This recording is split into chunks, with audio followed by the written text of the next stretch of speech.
Good evening, everyone. At the outset, I'd like to thank the organizers, the Atomic Energy Regulatory Board Retirees Association, for giving me this opportunity. And I'm really honored by this invite. Thank you very much. So, especially when it comes between nuclear medicine, AERB, BARC, and Board of Radioisotope Technology, we all have a very common link. We're closely associated and professionally. And moreover, all of you have some, in some capacity of the other, having been employed in AERB for a long time, have somehow helped behind the scenes or in front, has helped to grow nuclear medicine in this in our country. Thank you so much for that. So today I've been asked to speak generally. I understand it's a general crowd, so non-medicos mainly. So I'll be giving a general overview about what is nuclear medicine. I'll try to keep, as Sir said, I'll try to keep technical jargon to the least possible. So to begin with, I'll tell you the scope of today's presentation. First, I'll give you a brief introduction. Then about the type of scans, what we are doing, the missions. And then lastly, I'll tell you about what all treatment we are doing in nuclear medicine. Madam, your screen sharing is not complete. Partly it is covered, only around 10%. Just say No, it's complete. It's complete. To me, it's complete. I think, sir, you should have made it full screen. You may not have made full screen, that's why. For me, I can see full screen. Shall I continue, sir? Shall I continue? Continue, madam. So Continue. What is nuclear medicine? It is a specialty that uses radioisotopes for diagnosis and treatment of diseases. From the word radioisotope, we understand that it has radiation. It's unstable, it undergoes radioactive decay. When it undergoes radioactive decay, rays come. And it is these rays that we try to image using a camera, which gives us the image. Then naturally the doubt will come to our mind, how can you inject radio tracer? Will it be harmful? But in the doses that we are in, it is called diagnostic doses, it's very minuscule. It does not interfere with any bodily functions or result in any significant radiation exposure. What's the difference between the other scans and nuclear medicine scans then? What's the difference between the other scans and nuclear medicine scans then? There is some echo coming. Is it to me or some echo is happening? I don't know. It is because some listeners are not unmuting. Mute, please mute. Govindamuti, you please mute all the speakers. Okay. I'll mute. Okay.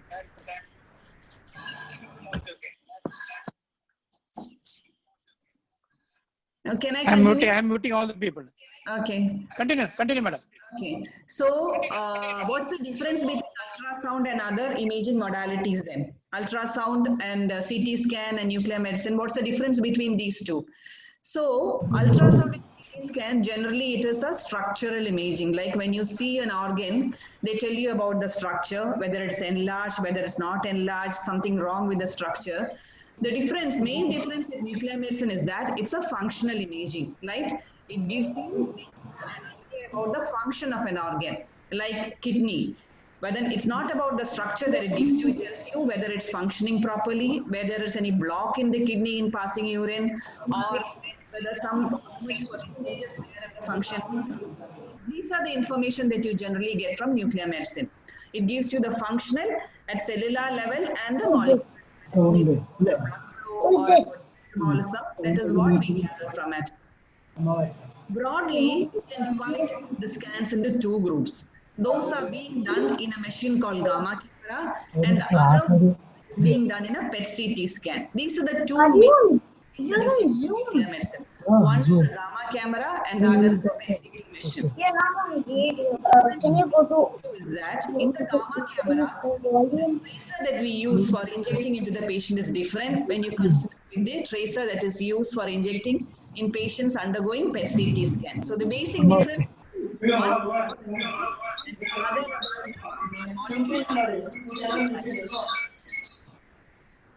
So the imaging equipments we'll take one by one. As I told you, there are two imaging equipments, gamma camera and the other is a PET-CT. So this is how a gamma camera will look like. This is a gamma camera in a hospital. There's a patient. There's a gantry here. After injection, patient lies down here. The bed goes up. And these are the two detectors. I can say that's the two major parts of a camera, and which will take, like a camera clicks a photo. This will be imaging the rays that are coming out of the patient's body. This is how a scan is being done. Now, what are the tracers that are used to inject in patients undergoing scan in this machine? Basically, it is a technetium labeled radio tracer, which is a major workhorse. That is major workhorse in nuclear medicine. It is all technetium. So other thing is, I'll speak about it one by one. So technetium, for students, if they are there, we can know that it comes in the 7th group of periodic table. It's a metastable form, technetium 99M. It's unstable, it undergoes radioactive decay, has a half-life of 6 hours.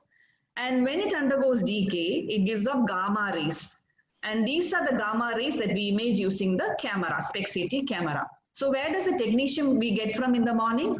We have something like this in our department. This is called a generator. This generator inside has molybdenum, which is a parent. Technetium, parent radionuclide is molybdenum. Molybdenum is there inside the generator. So every day morning, my technologist or whoever is there in the lab will go there in the morning. They keep some saline inside here. Saline means sodium chloride solution here. It goes inside because of the vacuum property. It passes through the molybdenum column there, which is adherent to the alumina. And here he keeps another vial here. And through this, when the saline goes in, it washes out the radioactivity which gets collected here. And then we take out the small vial for the daily use. So what we get here is technetium. So every day morning, this generator in the hospital, inside the hospital, gives us technetium to carry out the duties in one particular day. And this generator comes from abroad mostly. We have from India also, Brit also supplies, but we take it from abroad. So this comes once in a week or once in 2 weeks. One generator will last, depending upon what we are ordering. It lasts for 1 week or once in 2 weeks. Every 2 weeks, then we have to get a new one. So this, we get it from France. Sometimes they get from Israel or Turkey, wherever. And this technetium eluted that comes in a liquid form, that's the main radioactive substance. When this solution, a little bit of it when it's taken out and mixed with a powder, whatever pharmaceutical, it's a pharmaceutical, it's called radiopharmaceutical, and it comes mostly as a powdered form. If the powdered thing, if the radiopharmaceutical is MDP, if it is mixed with technetium, it can be used for bone scan. If the technetium is mixed with another thing called DTPA, it can be used for kidney scan. If this technetium is mixed with something called MIBI, it can be used for heart scans.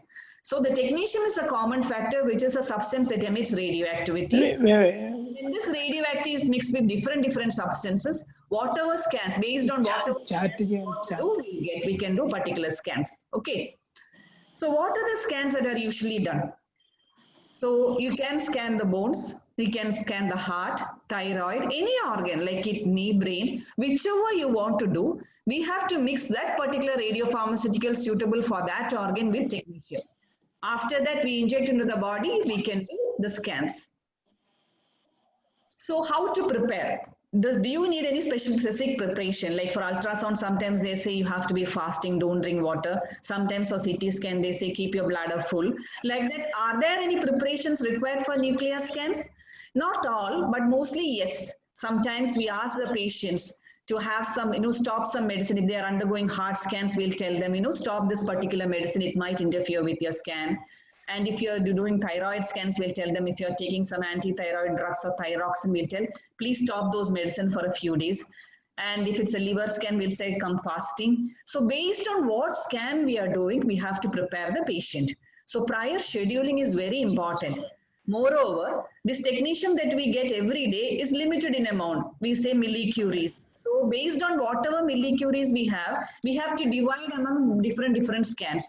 So if so many cases come in one particular day, we may not be able to cater to everything. So prior scheduling is very much required. Is there any contraindication? Are there any patients who cannot undergo the scan? Yes. Pregnancy is an absolute contraindication. We won't carry out any radioactive scans in a patient who is pregnant. Obviously, radiation and pregnancy is difficult. So we don't do in pregnant patients. So how are scans done? As I told you, the patient comes in the morning. Based on whatever preparation we have told, morning they come to the department. Usually we ask them to come because technetium is eluted in the morning. And if they come late, the radioactive, as we know, it undergoes radioactive decay. So as time passes by, the activity becomes less and less. We may not be able to do the scan. So they come in the morning, and if it's a bone scan or whatever, we inject them intravenously, like a normal injection in the vein we give them. After the injection, as I told you, these injections are not dyes, these are tracers, which doesn't have any reaction in the body. It doesn't cause any reaction. Only thing is, a little bit of radioactivity is injected. So after injection, we tell them to be in the department only till the scan is over. So after that, usually bone scan is there, we ask them to drink plenty of water, so that whatever extra activity is there, it is excreted through the urine. So that when the patient passes urine, it's excreted through the kidney, and through the urine, it goes out. After 2-3 hours, we take the scan. Usually our nuclear medicine scans are head to toe. You can see the whole body is there, and all these lighting up things, these are abnormal. So normally, if it was a normal scan, only the skeleton, normal skeleton will be seen. In these uptakes, these are hot spots, what we call, these won't be seen. So this shows that these areas are abnormal. So in one scan, which takes around 15 to 20 minutes, head to toe, you can identify which all areas are involved in the bones. So this is a case of cancer, some breast cancer with extensive skeletal spread. Cancer has spread to these bones. All these areas that are lighting up are disease. So this is how it is done. So usually 2 to 3 hours gap is given because whatever extra is there, it has to go out through the urine. Only then the background clears and the bones are seen. And these scans are done using a gamma camera because it's a technetium based. And in children, then the question comes, can we do these scans in children? Yes. Commonly, we get reference from children because these days, as we know, things have progressed. There are certain things which are preventable in children. Like, once a child is born, a few days before the child is discharged itself, they take thyroid function tests in the newborn babies to see whether thyroid functions are normal or not, because that's one major cause of problem in children which can be prevented. Hypothyroidism, if it's diagnosed as soon as a child is born, we can avoid anomalies the children will become. So the presence of thyroid, so if the thyroid function test in a child is abnormal, that is hypothyroid, then we have to know actually if the thyroid is present or not, because in some children, thyroid may not be present by. Just talking. Understood? This is a child who has undergone scan. Initially, when the scan was done, nuclear scan was not done. Because hypothyroid, they found out in the blood test. Ultrasound showed some reduced size of the gland, because in very small children, it becomes difficult for ultrasound also to pick up. It showed some reduced size of the gland, but then they did a thyroid scan at 3 years of age, and they found there is actually an agenesis of thyroid gland.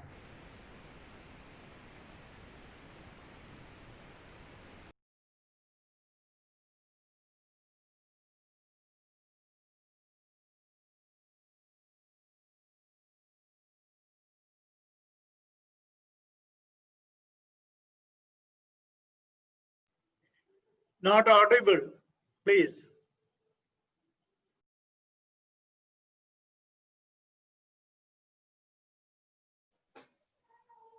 Kuti, not audible. It's muted, I think, doctor. Can you hear me? Yeah, now we can hear. When did you miss me? Did you hear this one? Maybe about 1 minute. 1 minute. Yeah, for 1 or 2 minutes. Should I go back from here? Yeah, please. This we have seen. This we have seen. You have explained. This one? That also partly you have explained. Okay, so I'll go this. Yeah.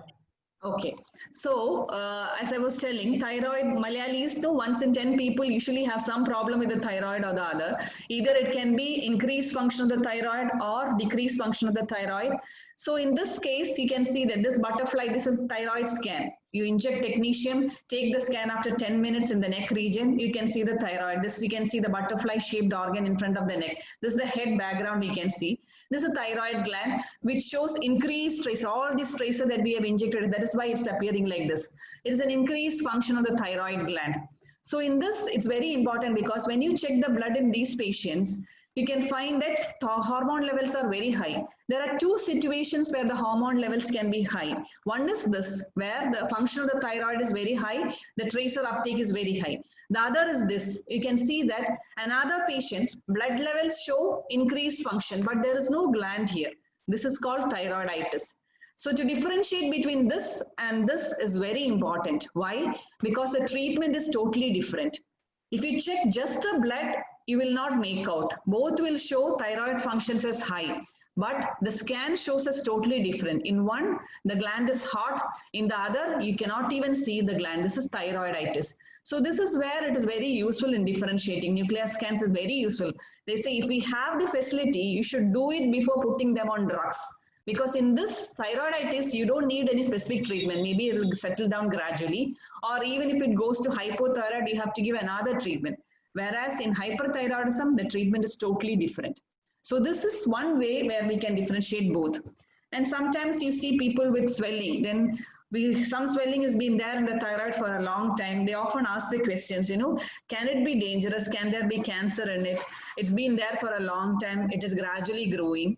In such a situation, the doctor sometimes refer to us. And this is a scan of such a patient. You can see that two, again, butterfly-shaped organ. But you can see there's a small gap here which doesn't have the medicine tracer in it. This is what we call as a cold nodule. If we see this in the scan, then we alert the doctor. This is some area of the thyroid which is not working. So you have to put a needle and see whether there is any cancer cells or not. This is called a cold nodule. So to identify whether the patient should be evaluated for something sinister also, the scans be used in a patient with a neck swelling. So all these scans hardly take 5 minutes under the camera. You inject, 10-15 minutes later, the patient is made to lie down. 5 minutes, the scan is over. Then another patient complaints in old age is usually rheumatic complaints, aches and joint pains, bone pains. So in such situations, when the doctor is not clear, because there are many conditions called fibromyalgia, it may not be any joint reason actually.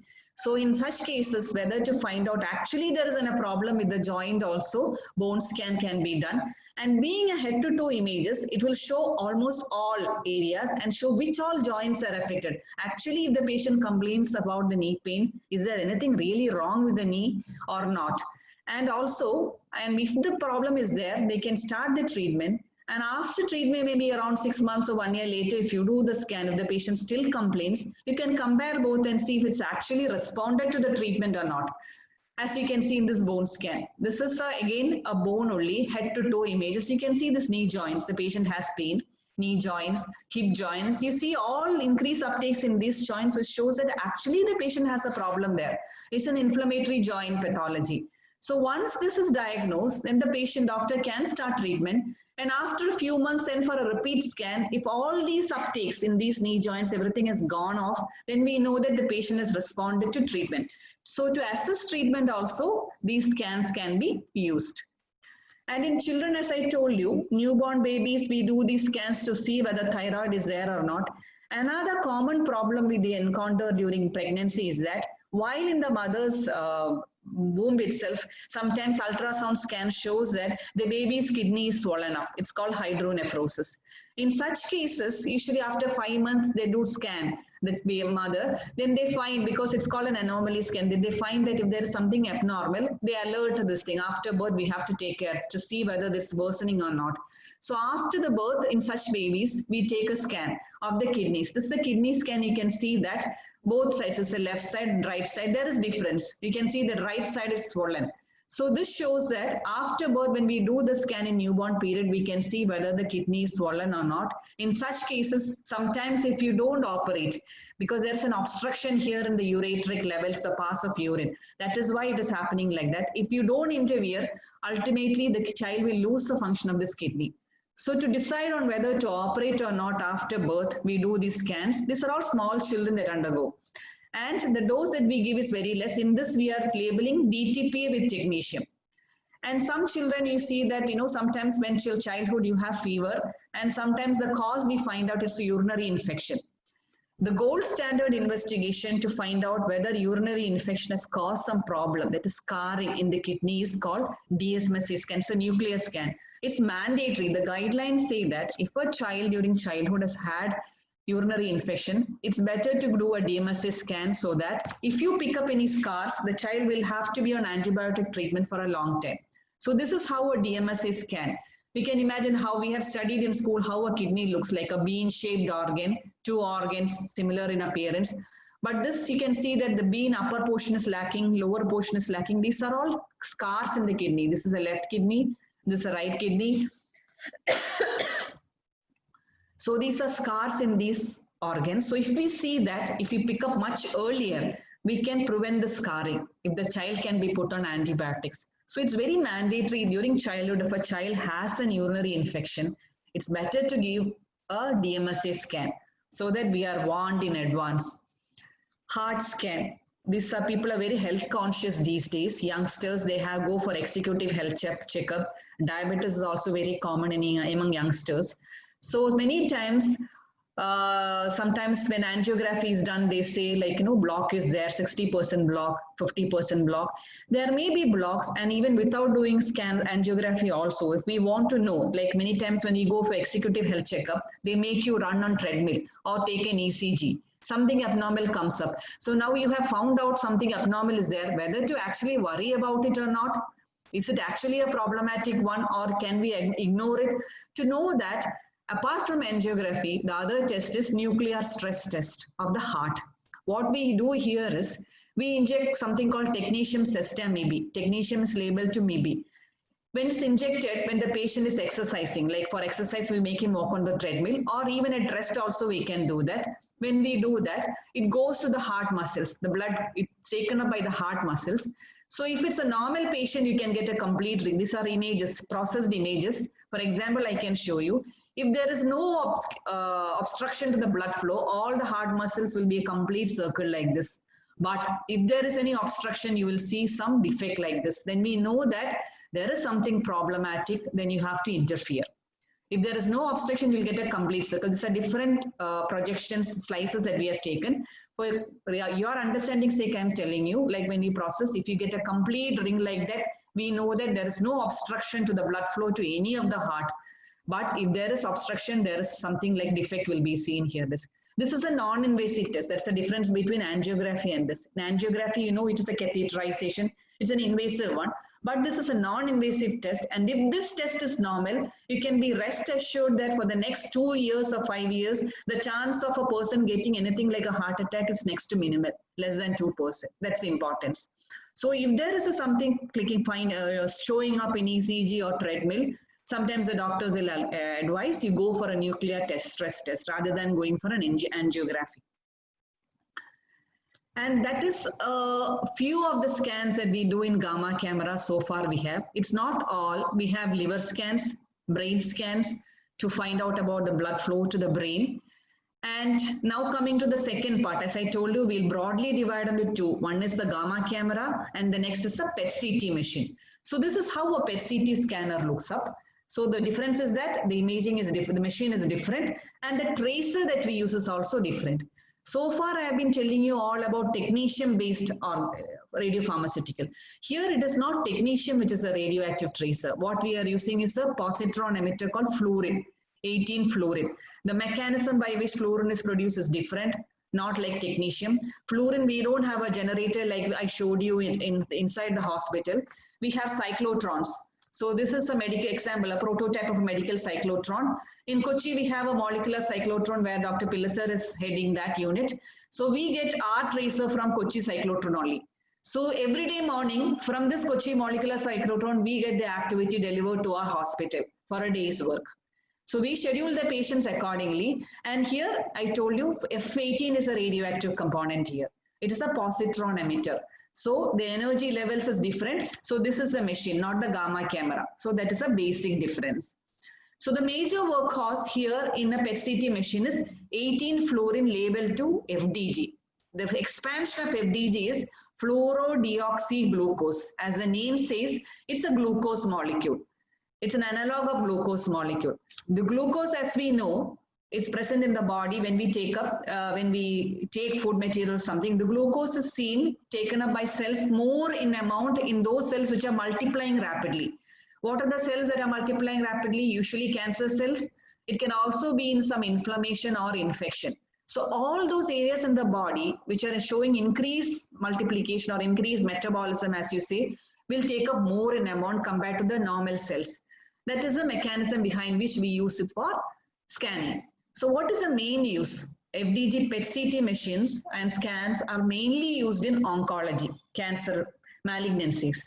But it's not all about malignancies. There are non-oncological causes also. Example, as I told you, it's not just malignant cells that take up glucose. It can be infections, inflammation, active inflammation like rheumatological causes, then sometimes fever of unknown origin. We label certain patients like that. Some patients having fever for so many days or weeks or something. With all the investigations, we can't find out what the cause is. They are having fever or whatever, but we are not able to. Then we say, now the algorithm, guidelines say that get a PET-CT done. So head to toe, anywhere in the body, if there is an inflammation or infection, we can pick up. There are other causes also, I'll show one by one. So this is how a PET-CT scan will look up. Usually it's head to toe or head to mid-thigh. If it's a cancer patient, usually we take till mid-thigh because beyond that, usually we don't see metastasis spread of the disease. So this is how it is. This is a PET image. And in all these machines, we have gamma, nuclear medicine and CT combined together. That is why we said PET-CT. We have CT also and we have PET images also. This is how it will look up. So if we have a hotspot here, we can see the area here, bright here. By combining with the CT, it has a CT co-registered, we know that exactly this is corresponding to where. This is a case of esophagus malignancy. And being head to toe, it helps to stage, that is, wherever some disease is present here also, or somewhere else in the body also it is spread, we can make out from the PET scans. So it is head to toe images, PET images and CT together. So on this side, you can see another PET images. This is how it will look like from head to toe. Whole body scan will look like this. This is a lymphoma patient. You can see all these bright lights that are showing there. These are all diseases. It's an extensive disease affecting the lymph nodes of the neck, armpit, abdomen, everywhere. So at one stage, we can actually stage the disease from head to toe. Based on this, we can stage whether it's stage 1, 2, or 3, because this helps the patient because doctors to arrive at a diagnosis, stage the disease, and to find out how the patient will behave. They get an idea about prognosis, we say, how bad this patient will behave in the coming time. And also after treating, you do after 2 cycles of chemotherapy, or if it's radiotherapy to some disease, we do a repeat scan after that. We can evaluate the treatment response. All these diseases, if it doesn't show in the follow-up, that means the patient is responding to treatment. But if it's still persistent, then the doctor will know that sometimes what happens is CT, if you do only a CT, the difference is that if you do only a CT, structurally the gland will be still there. But sometimes the chemo would have taken effect. Even though the disease is there, CT will show the disease. But if all the uptakes like this has disappeared, then they know that the patient has responded. So if we only do a CT, we will not be able to make out. Because the structure, if it doesn't show this uptake, means the patient has responded. But if the structure is showing uptake, that means patient has not responded. If the patient has not responded, then the doctor can change the treatment based on it, can go to a higher grade of treatment. That is how they use it.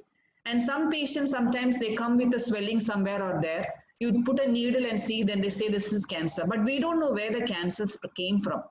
It is spread to some areas, but where did it come from? Based on that only we'll have to treat. So for that evaluation also PET-CT can be used. When we have not found out where the primary is, then we can use it. So moving on from cancer, as I told you, it is not just cancer that we use. We can use it for infections or fever of unknown origin, where in the body it is, some small point of infection. So this is a case of a young man who came with a pain in the neck, radiating to the arm with some weakness. He's been running around, but they couldn't find what the reason was. This is a PET-CT image of such a young guy. We saw this increase. This is normal. Brain usually will show uptake. All these medicines, that's a normal thing. This is whatever medicine being excreted in the urinary bladder, that's also normal. But what we see here, this is abnormal. So this is a focus of uptake there. Then we said that you have to examine this site only, biopsy this site, you'll get a diagnosis. When they needled it, they found that actually it was a case of tuberculosis. And PET, in that case, this is a whole body image. So that it's not just in the neck, there were other areas also which were involved, which was picked up by PET. So you can reach a diagnosis that this was tuberculosis. Biopsy came and he was started on tuberculosis, anti-tuberculosis treatment. A few months later, after treating, you do a repeat scan. By that time, if all these things have gone, then we know that the patient is responding. So to assess whether he's responding to tuberculosis treatment or infectious treatment also, it is used for follow-up. And PET is again used for inflammation of joints, like the bone scan. This can be used, PET also can be used for active inflammation. Here again, you can see knee joints, wrist joints, elbow joints, shoulder joints. So there's a disease activity score that rheumatologists sometimes use based on the uptake, degree of uptake, number of joints involved. So they have some scoring based on this. And again, after treatment, to see whether it has come down based on the amount of medicine that has gone in, we call SUV. Based on that, they score and see whether his patient is responding to treatment or not. Another thing, as I told you it's not just infection, inflammation, or cancer. Certain other situations where PET is useful is, a patient having undergone a knee replacement surgery in old age because degenerative disease. Many people in our state or in this older age group will ultimately end up in being a knee being replaced, a hip being replaced. So after some time of replacement, sometimes you find that there is pain there. Then it comes to the doctor. Because there's a process inside, sometimes they can't undergo a CT because so much of interference from the process will be there. MRI sometimes may not be done because of these processes there. In such cases, PET can be used to accurately pinpoint whether there is an infection in the joint or is just some screw or nail that has come out loosened. It's called aseptic loosening. So to differentiate between that, PET can be used. This is one such case where hip replacement, this is a hip area, you can see that from the image. Hip joint has been replaced here and the patient came with pain, and you can see that increase, or when the PET was done, you can see that all these areas which are lighting up. This is typical of infection of the replaced joint. So in this case, we know that this helps to plan, surgeon to plan what to be done next. This has to be done as a two-step procedure. This has to be treated with antibiotics, removed, and then they'll have to go for a further reimplant. So this is infection. For this also, to assess the joints, when they have undergone replacement, this can be used. Another, dementia. Neurology, because as age progresses, memory problems come. Sometimes it's very subtle initially to begin with. Later on, what happens is it starts interfering with the functions. Like, we keep forgetting things, where have I kept it. Within the house itself, you start forgetting, where to go. Sometimes instead of going to the bathroom, you go somewhere else.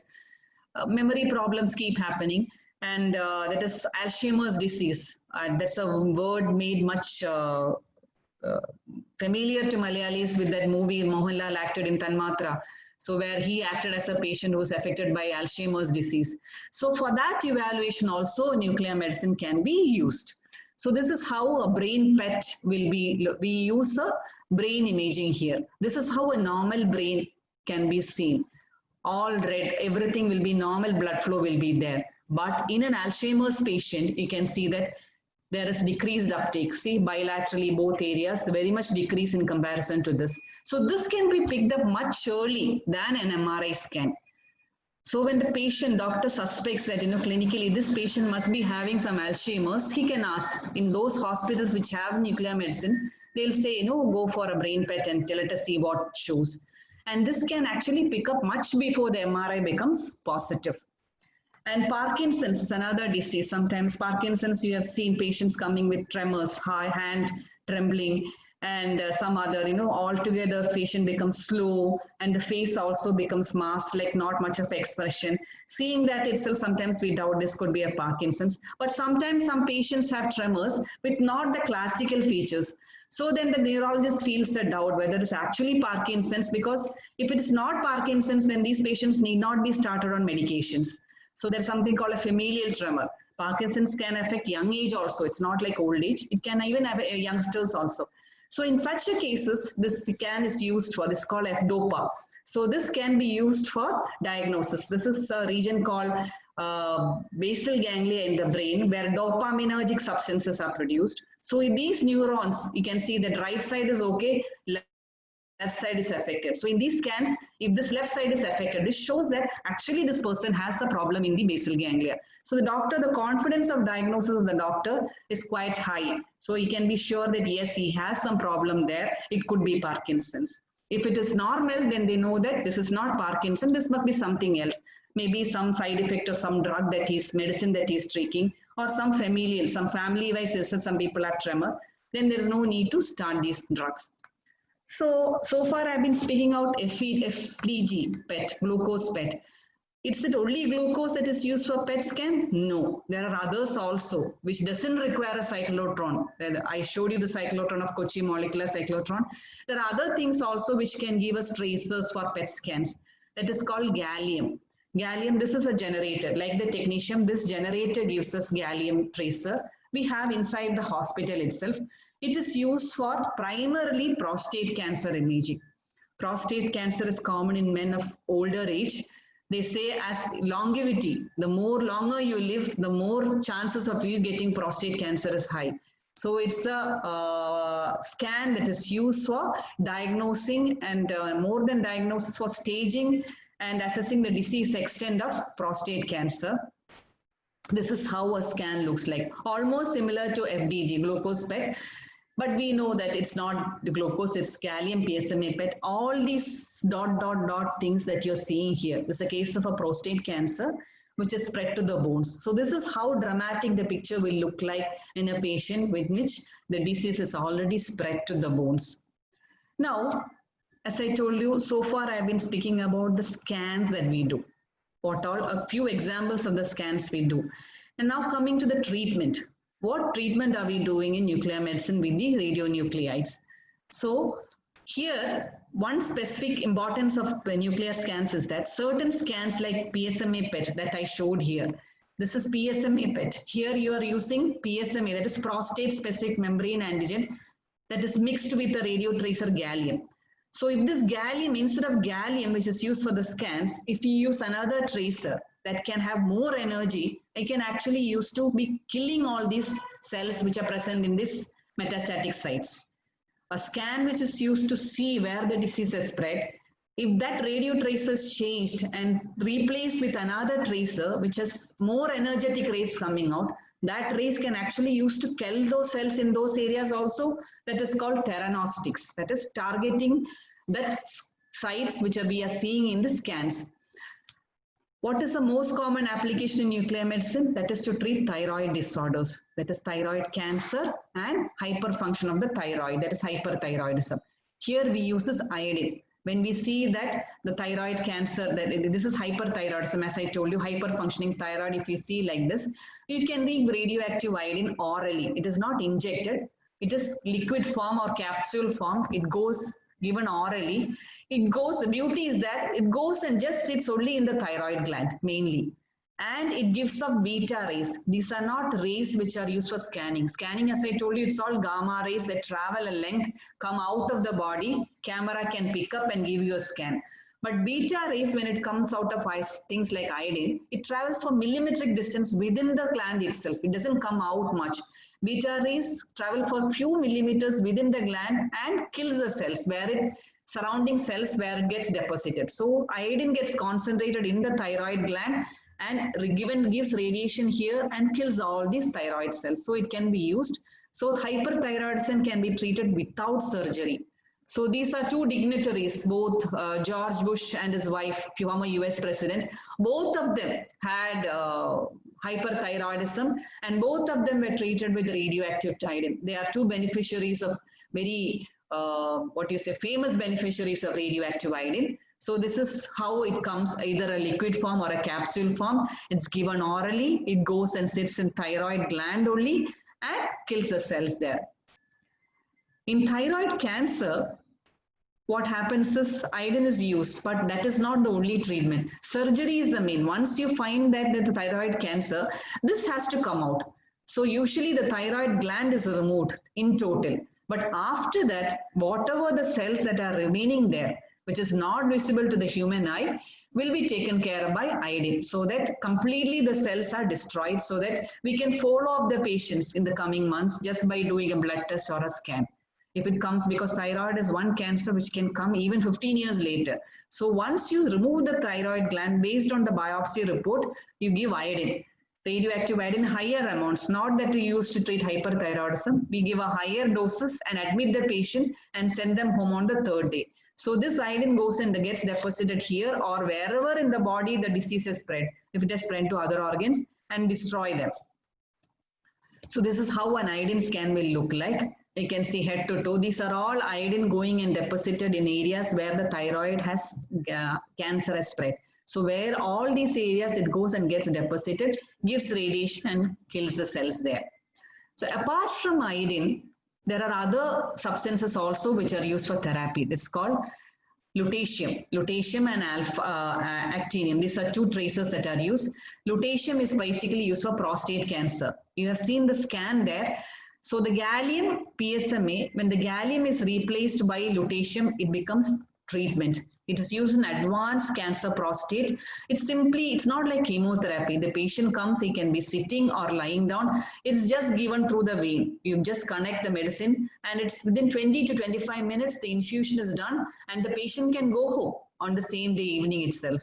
You need not admit also. It's very simple, very well tolerated. So when it's given through the intravenous line, it goes and gets deposited in the body wherever the metastasis is there, wherever the prostate cancer disease is spread, from whichever area in the body that you see in the scan, it goes and deposits there and kills the cells. And the difference is that compared to other external, because radiation, when you hear, you've seen that, patients going for radiation, that area becomes dark when you give it. It's not like that. The difference is that in external beam radiation, the radiation comes from outside. It passes through the body. So you cannot just hit one cell. It affects the surrounding areas also. So patient will have side effect, like, if in the stomach region, the stomach will have gastritis, or in the abdomen, the other intestine will get inflamed. But the advantage of all these targeted therapies with radio tracers that it goes and gets deposited in small areas. Surrounding normal tissues are avoided getting radiation. So its side effects are very less. And all these are very well tolerated. This is one example of a patient who has undergone treatment with lutetium. You see how dramatic it is. This is an initial scan with so much of uptake in all the areas. After a few two sittings of therapy, this is how it is. Almost everything has gone. This kidney and all is normal, bladder and all is normal. So majority of the disease has disappeared.